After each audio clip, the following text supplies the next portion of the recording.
Ditetapkannya Yuda Arfandi sebagai tersangka kasus pembunuhan anak artis Tiasmara, Raden Ardante pada hari Jumat lalu, mengungkap teka-teki penyebab kematian anak berusia 6 tahun itu. Yuda Arfandi yang tak lain adalah pacar dari ibu korban, terlihat dalam rekaman CCTV berupaya menenggelamkan Dante sebanyak 12 kali. Menurut Direktur Kriminal Umum Polda Metro Jaya, Kombes Wira Satria Triputra, seperti yang kami kutip dari kompas.com, tersangka mengaku berenang di air selama 2,5 jam dan diduga menyelamkan korban untuk bertujuan latihan pernapasan. Adanya keterlibatan pihak ketiga dalam kasus kematian anak, menurut kriminolog Adrianus Meliala, hal tersebut bisa disebabkan sang anak dianggap sebagai aral atau penghalang. Kita bicara mengenai orang ketiga yang mungkin mengganggu hubungan. Jadi saya bayangkan bahwa kemungkinan anak ini dianggap sebagai mengganggu atau aral atau kendala yang bakal menyulitkan hubungan antara si pelaku dengan ibunya, begitu ya. Apakah aral dalam konteks finansial atau aral dalam bentuk bahwa anak ini menolak kehadiran si pria ini, atau aral dalam rangka waris misalnya, aral dalam rangka asuransi, nggak tahu ya. Tapi yang jelas bahwa tentu anak ini dianggap sebagai satu liability, satu beban. Makanya kemudian perlu disingkirkan.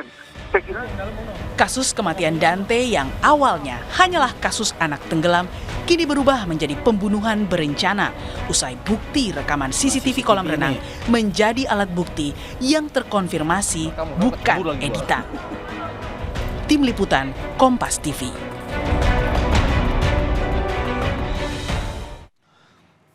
Saudara, untuk membahas apa sebenarnya motif pembunuhan dari keterlibatan orang dekat sebagai pelaku pembunuhan anak, kami sudah terhubung dengan ahli pidana Universitas Pelita Harapan, Profesor Jamin Ginting, dan pakar mikroekspresi Handoko Gani. Selamat petang, Prof. Jamin, Mas Handoko.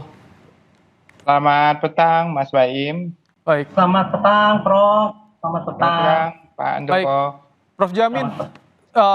Awalnya kasus anak tenggelam tapi menjadi kasus pembunuhan berencana. Ada CCTV yang dijadikan alat bukti. Tapi bagaimana untuk bisa mengungkap, membuktikan atau bukti yang lebih kuat soal kasus pembunuhan berencana? Apalagi kira-kira menurut Anda, Prof? Ya, jadi kalau kasusnya itu masuk dalam konteks pembunuhan 338 atau pembunuhan berencana, atau karena kelalaiannya mengakibatkan orang lain meninggal dunia di 359, maka harus dicari terlebih dahulu bukti-bukti apa sebagai pendukung untuk mengarah kepada siapa yang melakukan tindak pidana. In case dalam kasus ini adalah pertama sekali ditemukannya adalah korban, ya, ada orang mati yaitu anak, di mana anak itu meninggalnya dia terakhir kali orang yang paling mendekati kematiannya itu adalah yang menjadi tersangka saat ini, di mana tempatnya di kolam. Nah, dengan hubungan kausalitas antara kematian anak itu dan keberadaan orang itu dihubungkan, maka didapatlah suatu alat bukti lain, yaitu scientific elektronik yang bisa dijadikan evidence, di mana ditemukan ada pergerakan-pergerakan tertentu yang dicurigai perbuatan itu mengakibatkan matinya anak tersebut. Nah, nanti akan dilihat lagi apakah motif kematian anak itu apa dasarnya? Apakah karena ada pertengkaran sebelumnya di antara para pelaku ini, anak ini, dan juga atau dengan ibunya sendiri, begitu ya? Atau ada pihak lain yang justru di balik motif ini menginginkan kematian anak tersebut. Jadi hal-hal inilah yang akan digali oleh penyidik untuk menentukan kalau memang ada pertengkaran, ada orang lain yang menginginkan kematian anak ini, maka itu sudah masuk dalam konteks perencanaan. Nah, kalau seperti perencanaan, maka tidak lagi suatu pembunuhan yang secara dilaksanakan pada waktu itu 338, tapi masuk ke 340 dan bukan masuk kelalaian mengakibatkan kematian. Nah, jadi harus dicari ini siapa gerangan, apakah ada komunikasi, apakah ada sentimen, apakah ada dendam di antara pembunuh, disangkakan pembunuh ini dengan anaknya, atau dia dengan Tias ini yang menjadi ibunya, atau dengan pihak lain yang menginginkan, ya bisa saja suruhan orang lain ya, atas bisa jadi terjadi seperti itu. Nah Oke. itu dugaan yang bisa Oke. Baik, Mas Handoko, kita memiliki rekaman bagaimana reka adegan terhadap pelaku di TKP. Menurut informasi kami dapat informasi 12 kali korban ditenggelamkan, tapi dalihnya untuk latihan pernapasan. Apa yang Anda tangkap soal dalih pelaku ini, Mas Handoko? Ya, sebetulnya kan kita mesti mendefinisikan kedua hal tersebut, yaitu menenggelamkan dan melatih pernafasan ya. Kalau kita bicara menenggelamkan, artinya ada unsur kesengajaan yang dilandasi kebencian ya. Kita menenggelamkan sesuatu atau seseorang didasari oleh hal tersebut. Nah, kalau melatih pernafasan itu tidak ada yang namanya rasa dendam ya. Nah, artinya setelah kita definisikan ini, kita dengan mudah bisa melakukan pembanding. Artinya ketika seseorang menenggelamkan seseorang lainnya, tentu ekspresi body language-nya seperti wajah, kemudian gerakan tangan yang menenggelamkan itu akan kelihatan ya, ada unsur pemaksaan, dan kita juga akan melihat misalnya perlawanan dari korban. Nah, sebaliknya kalau kita lihat itu adalah latihan pernafasan, maka kita tidak melihat ekspresi body language, gestur, dan wajah yang marah gitu ya. Kita juga tidak akan melihat pemaksaan yang sedemikian kerasnya terhadap korban. Nah, mungkin juga, ini mungkin ya, kita juga tidak akan melihat perlawanan ya. Nah, akan tetapi ini menjadi menarik ketika di dalam sebuah latihan pernafasan yang dimaksud itu, polisi menemukan secara forensik itu adanya perlawanan yang mungkin terlihat di tangan dari YA misalnya, atau bagian tubuh yang lainnya. Artinya adalah si YA harusnya sudah tanggap ya, responsif terhadap ketidakmampuan korban untuk melanjutkan latihan. Jadi di situ ada unsur pemaksaan. Nah, ini kita juga harus memilah. Tadi saya bilang secara definisi ini bagaimana dulu nih, menenggelamkan, berlatih pernafasan tapi tidak memperhatikan ketidakberdayaan atau batas limit dari seseorang. Nah, ini tiga ini akan menjadi bahan perdebatan nanti.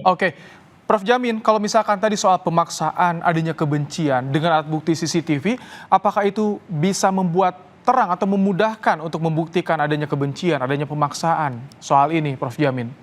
Ya, jadi bukti dalam untuk membutuhkan adanya suatu tindak pidana perencanaan itu bisa juga diambil dari ahli forensik bedah mayat. Dari bedah mayat forensik itu nanti akan ditemukan kapan dia meninggalnya, sebab meninggalnya apa, dan luka-luka yang ada dalam tubuhnya itu akibat murni karena memang volunteer ya, karena memang dia mati sendiri karena kelalaian, atau karena ada paksaan tadi, ada kekerasan di tubuh. Nah, sayangnya kita kemarin sudah melihat dan mengetahui adanya dua luka ya, satu gigitan, satu lebam yang diakui katanya oleh ibunya sendiri. Nah, ini harus ditelusuri apakah benar itu dari ibunya sendiri yang bilang sudah menjadi mayat, lalu dia lakukan perbuatan meyakinkan kematiannya, atau memang sebelum terjadinya. Saya kira ilmu forensik bisa menentukan apakah itu dia waktu masih hidup luka itu muncul atau ditemukan adanya terjadinya, atau setelah dia meninggal. Nanti kalau ibunya bohong, kemungkinan ibunya juga bisa jadi masalah karena dia memberikan keterangan bukan begitu. Mas Handoko, tadi soal ibu korban, sekarang banyak yang menangkap ada kesan pertama menyembunyikan soal kronologi, kemudian bagaimana Anda melihat secara mikro ekspresi apa yang ditunjukkan oleh ibu korban ketika datang ke kantor polisi, seperti itu Mas Handoko, bagaimana Anda bacanya? Kalau yang saya perhatikan memang dari sisi ekspresi wajah, ekspresi body language, memang kita kan perlu lihat dulu ya momen video itu direkam.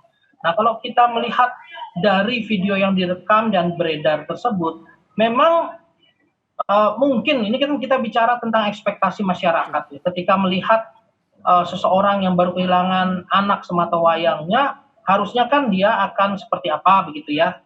Nah, tapi itu tidak terlihat pada saat pada saat kita melihat video tersebut. Nah, itu, tapi ini sekali lagi ingin saya jelaskan bahwa hal ini tidak serta-merta boleh diartikan oleh netizen atau pihak-pihak lain sebagai kesalahan atau tidak adanya penyesalan dari ibu. Ya, itu enggak semudah itu kita melihat ya. Kita juga perlu mengetahui misalnya karakternya, latar belakang ini dan itu. Ya sebelum kita menjudge, menghakimi bahwa si ibu ini nggak ada perasaannya, nggak ada rasa menyesalnya gitu. Atau lebih cinta kepada YA daripada kepada anaknya. Itu enggak semudah itu kita simpulkan. Itu harus dibuktikan tentunya dengan penyidikan yang dilakukan oleh kepolisian. Tapi yang juga menjadi sorotan saat ini belakangan muncul soal video bonding kedekatan antara korban dan juga pelaku. Bagaimana yang bisa dibaca dari video ini nanti kita akan bahas usai jeda. Mas Handoko, Prof. Jamin tetap bersama kami di Kompas Petang. Anda kembali di Kompas Petang, kita membahas soal kasus pembunuhan anak artis Tamara Tiasmara. Masih bersama kami pakar hukum pidana Prof. Jamin Ginting dan juga pakar mikroekspresi Handoko Gani. Prof. Jamin, belakangan muncul video kedekatan pelaku dengan korban. Apakah dengan adanya bonding ini, video yang ditampilkan ini ada kesan untuk bisa menghindarkan dari kasus pembunuhan berencana karena tak mungkin sosok pelaku ini yang begitu dekat melakukan pembunuhan terhadap korban? Ya, kalau dia mempunyai niat pembunuhan, itu justru tadi Prof. Meliala sudah katakan, apakah ini menjadi penghalang bagi dia untuk berkomunikasi ya dengan ibunya dan segala macam.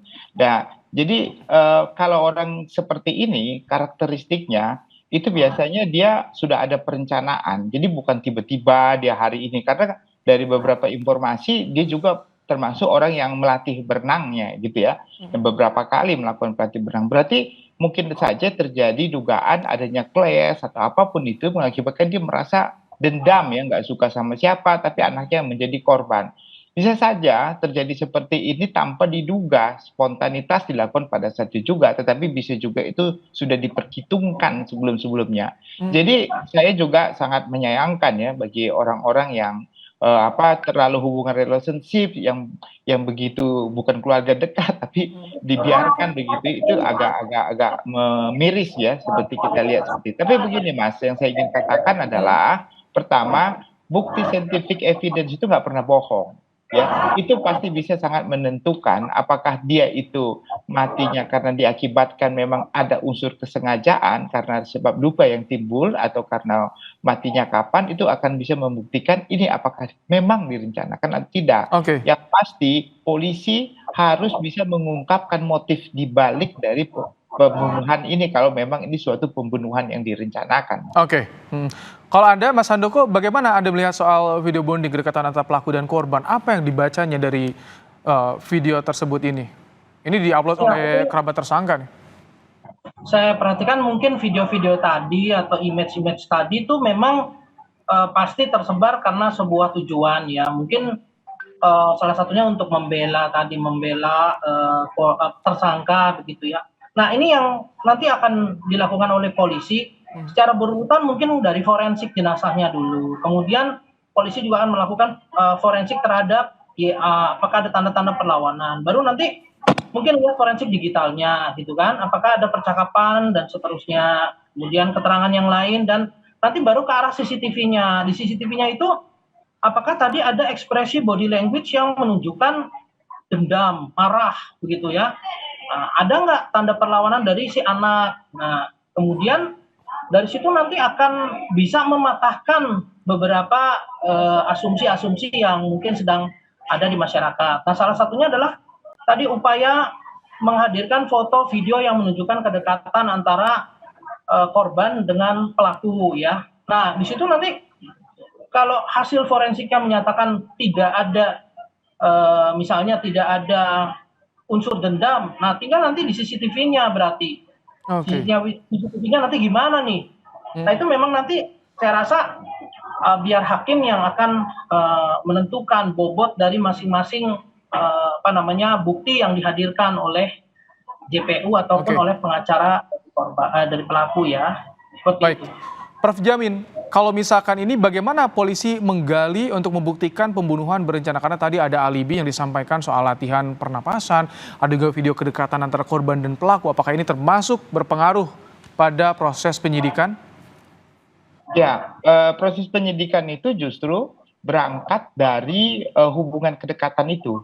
Jadi hubungan kedekatan itu berangkat dari sana, diduga ada percakapan, lalu nanti dilihat hasil dari keterangan dari ibunya terkait dengan kematian orang tersebut karena apa, lalu hasil forensiknya. Jadi saksi, kalau dalam konteks pidana itu yang paling penting ada saksi ya.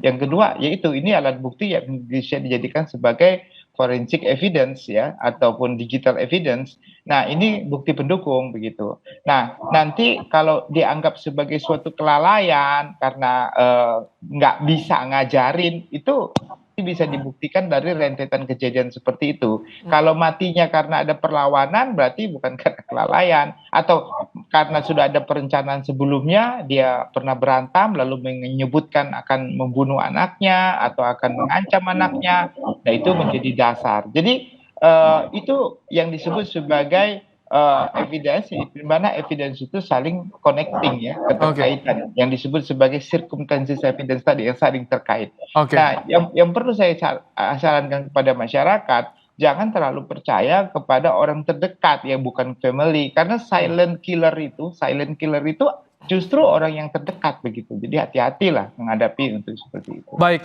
Mas Handoko, bagaimana Anda melihat seorang ibu yang mempercayakan anaknya bersama dengan orang lain, orang terdekat, seperti apa soal kedekatan pelaku dengan korban ini yang Anda lihat sampai orang tuanya percaya? Ini bukan kali pertama, beberapa kali seperti itu dititipkan.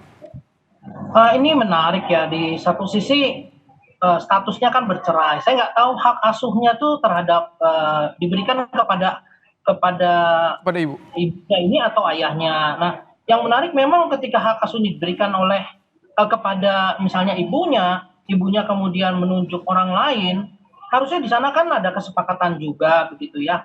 Apalagi kalau hak asuhnya tuh setengah-setengah berdasarkan pengadilan. Kalau hak asuhnya penuh, itu pun masih harus diomongin gitu ya dengan misalnya ayah kandungnya. Nah, saya mendengar juga ini atau membaca dari artikel bahwa ayah kandungnya tidak tahu bahwa anaknya ini sering dititip kepada pelaku. Nah, ini sudah salah satu catatan. Kemudian kedua, menurut ayahnya anaknya ini belum bisa berenang, dan itu sebenarnya kan diyakinkan bahwa latihan pernafasan pasti hanya dilakukan oleh orang yang belum bisa berenang dengan mahir gitu ya. Nah, jadi di sana saya melihat unsur ibunya ini pun kalau bisa saya katakan memang mempunyai kontribusi pertanggungjawaban tertentu gitu ya. Nanti biarlah polisi dan mungkin jaksa atau hakim yang menentukan. Baik. Karena ketika kita mempercayakan pada seseorang, apalagi orang itu statusnya adalah pacar atau apa gitu ya terhadap anak kita, tentunya kita tidak bisa serta-merta melepaskan unsur tanggung jawab kita, karena ketika kita memberikan kepercayaan di situ kita sudah menyerahkan tanggung jawab kepada orang tersebut juga. Gitu. Oke. Yang kita tunggu bagaimana polisi bisa mengungkap motifnya, itu yang publik juga ingin tahu. Tapi terima kasih Prof. Jamin Ginting, pakar hukum pidana dari UPH, dan juga Mas Handoko Gani, pakar mikro ekspresi, telah menyampaikan pandangannya dalam Kompas Petang hari ini.